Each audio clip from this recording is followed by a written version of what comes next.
171 had an ADI break, so I think the 172 had an ADI break, so we have one to follow up on every wire. But that was generally as far as yeah. happens. Right. And so there was, we had a bunch of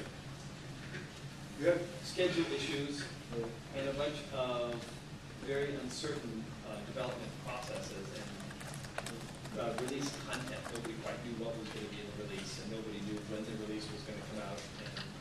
And Michael had a good time predicting when the next release was going to happen. I think he made a little cottage industry of articles about, well, it's still not here. And so there was concern within, certainly Peter expressed a concern that the development process wasn't doing what he needed as a distributor.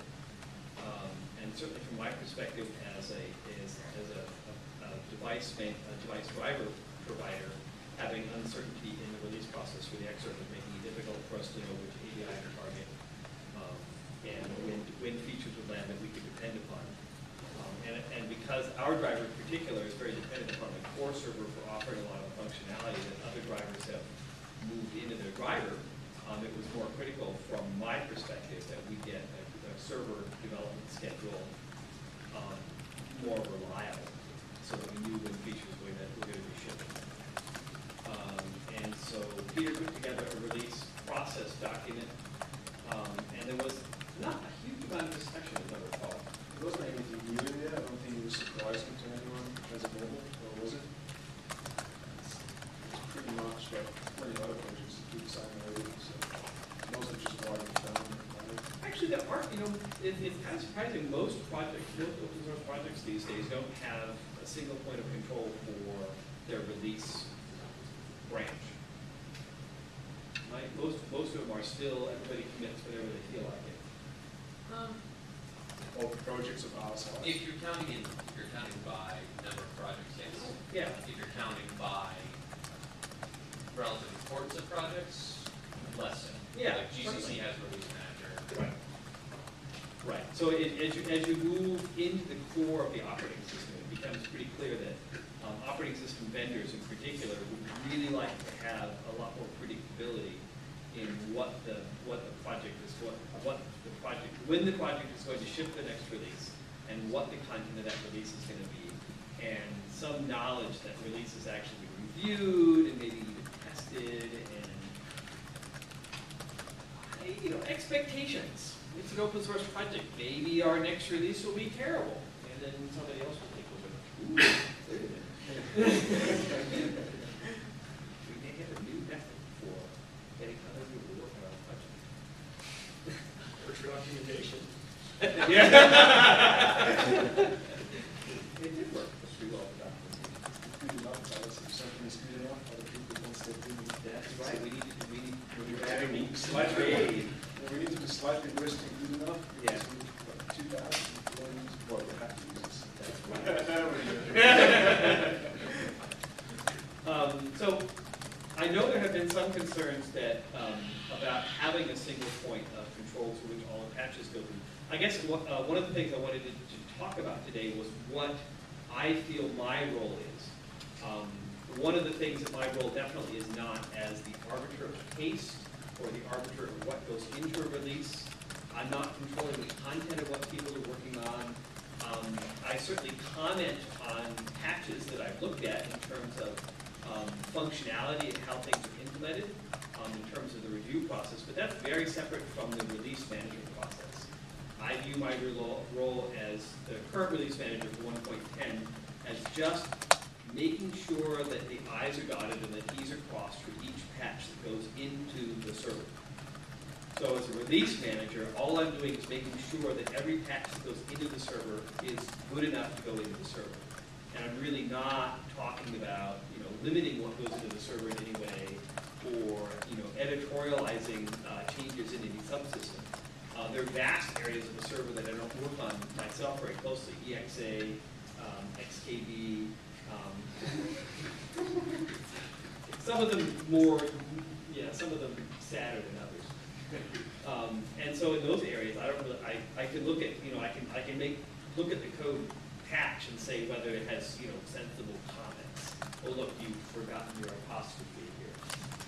But there's not a lot of other stuff I can do. But for actually getting stuff into the server, all I'm trying to do is make sure that we're following the process that Peter outlined. And when I step outside the bounds of following the process, just let me know, hey, this is not, you know, you're doing something that's not part of release management in your release management role. And so that's not my goal. And I can say he actually does that because I'm told that Pete told privately and publicly a few times for doing things that he wasn't supposed to do. Yeah. It's a slow process. So it's very much different from the GCC maintainer role, and very, very, very much different than the Linux maintainer role, where they perform a much more active process. But we have a really good group of developers, and we're really good at building consensus on what's a good direction for a lot of stuff. And so where we have obvious consensus, it's really easy as release manager to say, here's a person who has consensus among a bunch of developers, this is the right thing to do. I don't know if it's okay, but he has consensus among a bunch of sensible developers, and it goes. It's pretty easy for me to look at that kind of stuff and review it. Other than that, mostly I just try to keep things on schedule. Daniel reminded me in the middle of the 1.9 process that I had promised to put together some new Grander patches, and they hadn't gotten in. I said, well, I can put those in later after the release freeze, and Daniel said, no, you can't. It's like, all right, after the freeze, new changes are not supposed to go in there. Yeah, exactly. So respecting the freezes. Do people have concerns about the way the schedules are structured right now in terms of the length of the freeze or the length of the window open or the 3 steps of the process? Do you guys know what the 3 steps are? Would you go into belts? Sure. So the first step in any new release is free-for-all, or people submit changes and patches that do whatever you want. And if you get consensus and it looks like a good thing, it goes into the server. So that's ABI changes, new functionality, deleting old crap, cleaning up comments, anything can go into it. And we're in that process right now. In Linux kernel, that would be called the merge window. I merge all the time. I don't know why he calls it a merge window, but it's kind of the free-for-all period. And then there's a what do you call the next phase? It's documented somewhere. I think it was like feature merge, bug fixing, and then stabilization or something. And so then the next one is where no new features are not welcome, but you can still put bug fixes in, and if those bug fixes involve ABI changes, that's okay. We're just trying to get bugs fixed. And those can be bugs you've discovered recently, so they don't have to have Bugzilla numbers. But it's like, this is broken, this needs to be fixed through the release. If you identify what's broken, just let us know what's broken and stick it in the patch. It's like, I'm fixing this bug. And then the final phase is the last, it was really long. Yeah, it was really long, so I was dragging it. Yeah, well, dragging for release is kind of nice. It's like every patch can get reviewed. It's like, oh, I only have 2 patches to look at today. Well, the interesting thing with that is that we started for 1.8 was the first one that followed this, and it was kind of out of the blue because we started after 1.8, which I think actually old for it. Yeah. So 1.9 was the first one that followed it from the beginning, because I think everyone kind of got used to it as far as the 1 thing is the first one where we have to move the road and suddenly we have massive trees to be ready. Yeah. So we actually now are really starting to be interested in the testing phase whether the process works or not. Right. Because I know I've got 2 more trees for you, one of which is still hacking on. So Yep. Yeah, and we're reviewing those trees before they're getting merged now. yeah, and all these are ready to go in. Yeah. Yeah. And then the last part is just no ABI changes, and we have our ABI, we have our official ABI maintainer call. That's Aaron. He's the only one who cares. Oh, yeah. And he asks me now every release, are we ready to stabilize the ABI? And it's like, sure. Yeah, you pretty much pick out a lot at times. It's like, okay, we don't think we're going to need to break ABI fix much. No, he asks. It's always proactive. That wasn't true before. No, and now it is. So now we have somebody who actually monitors the ABI, tells when it changes. And so monitoring patches to make sure they don't have an ABI effect is kind of a challenge. There's one patch sequence in 1.9 where was Daniel or you added a const to a bunch of exposed functions. I don't know. No, I think I it was didn't Daniel. ask you to pull that in. No, Was but we talked about it. It's like, this is technically, it's not actually an ABI Yeah, change. that was the input API. Input API, yeah. That's Yep. where I said that technically. Yeah. Yeah. And so we decided, even though it wasn't actually an ABI change, because no driver was actually going to care, it's like, well, let's follow our process. This is an ABI change. So, Just for the walking driver. what? That was for the walking driver. Because Yeah. that was the only one that relied on behavior. Right, Started breaking the rigs or just didn't do it. right.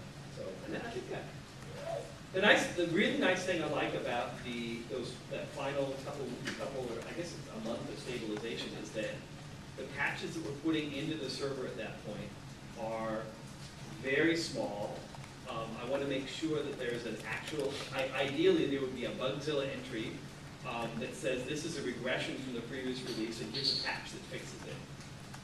So in that final stabilization period, the most important bugs to fix are regressions, changes from the last release or a couple of releases ago. So any regression bugs are what we're trying to fix. So if you have some bug that's been around for 5 years and it takes 1,000 lines to fix it, not likely to get merged.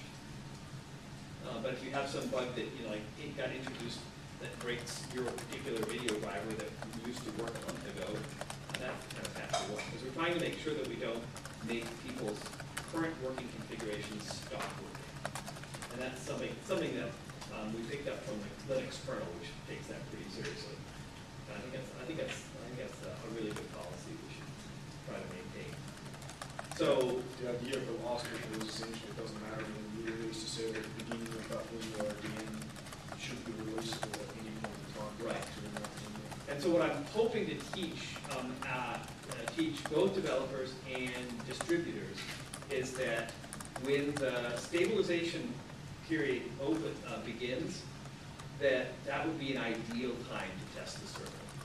Because if you test the server and you find that it used to work and doesn't work now, that if you submit a bug on that and tag it as blocking the release, it will actually get looked at. And I think we looked at every single one. I know I looked at all of the release blocker bugs more than once in the process of this release. That was, who had that idea to go back to a release blocker?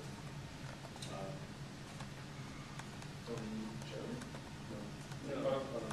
It was a really good idea to use a release blocker again to actually track the bugs.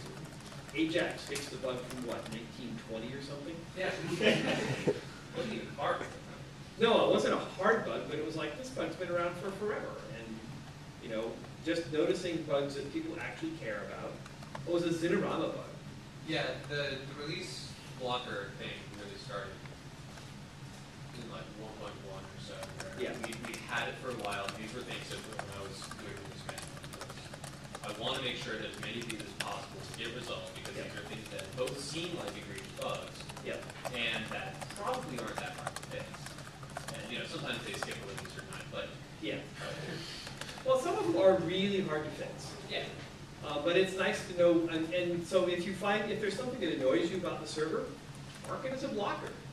We're not going to promise to fix it, but if you actually bring the bug up to that level, then it will get looked at again, which is kind of a nice feature. Don't misuse that. Yeah. So, Otherwise we'll end up in all these blocks of it's just too many. So at some point, when it's getting close to the release, do things that are blockers that are obviously not going to get fixed, do they get unmarked as blockers? Or No. what happens with that? We should